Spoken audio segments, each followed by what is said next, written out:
Bueno, hoy les voy a hablar sobre un ensayo sobre la eutanasia. Les voy a hablar un poco de la introducción del tema sobre el cual se va a tratar hoy. Bueno, en la actualidad vivimos en un mundo tan afectado genética como psicológicamente que no es raro encontrar día a día nuevas enfermedades o trastornos para los cuales lastimosamente la ciencia médica aún no ha logrado encontrar curas.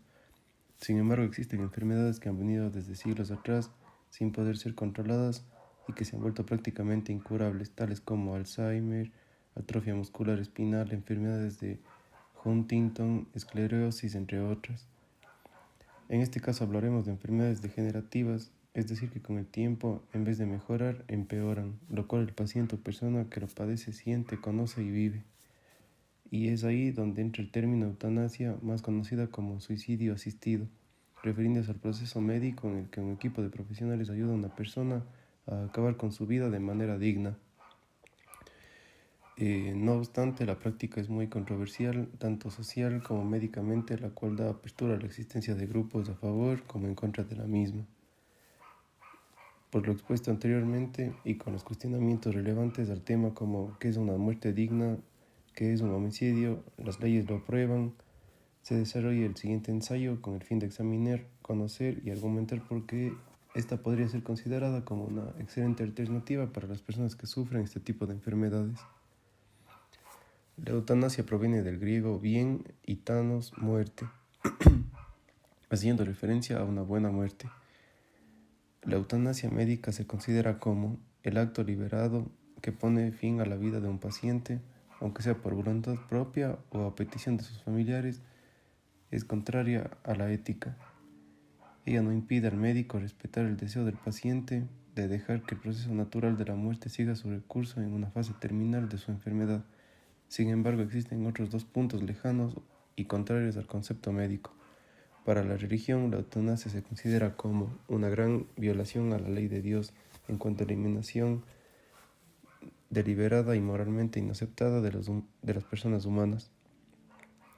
Esta doctrina se fundamenta en la ley natural y en la palabra de Dios escrita. Es transmitida por la tradición de la Iglesia y enseñada por el magisterio ordinario y universal. Semejante práctica conlleva, según las circunstancias, la malicia propia del suicidio o del homicidio, adueñarse de la muerte, procurándola de modo anticipando y poniendo así fin dulcemente a la propia vida o a la de otros. Finalmente, para el ámbito legal, la eutanasia se considera como un tema ambiguo y dependiente de su zona geográfica, es decir, en alguna zona esto es ilegal, considerado como homicidio, mientras que en otros países con legislaciones diferentes a la ecuatoriana, las mismas son permitidos.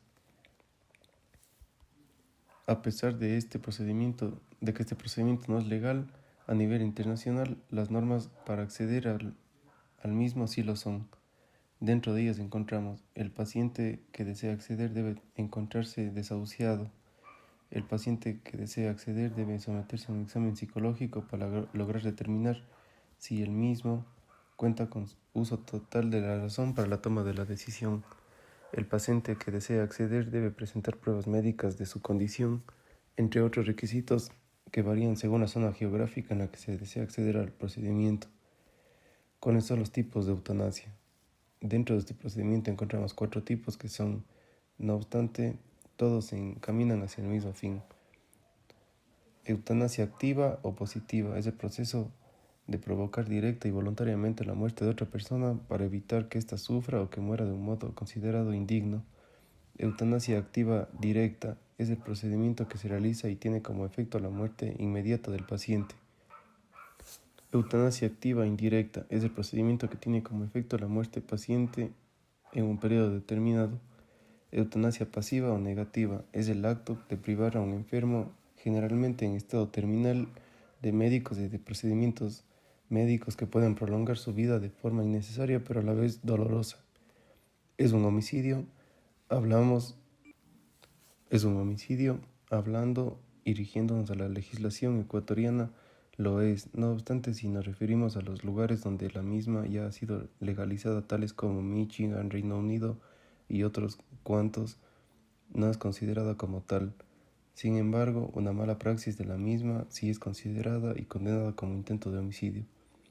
¿Por qué deberíamos considerarla como una opción? Personalmente, creo que cuando una persona pasa por una de estas catastróficas enfermedades, nadie, absolutamente nadie, comprende lo que realmente pasa día a día.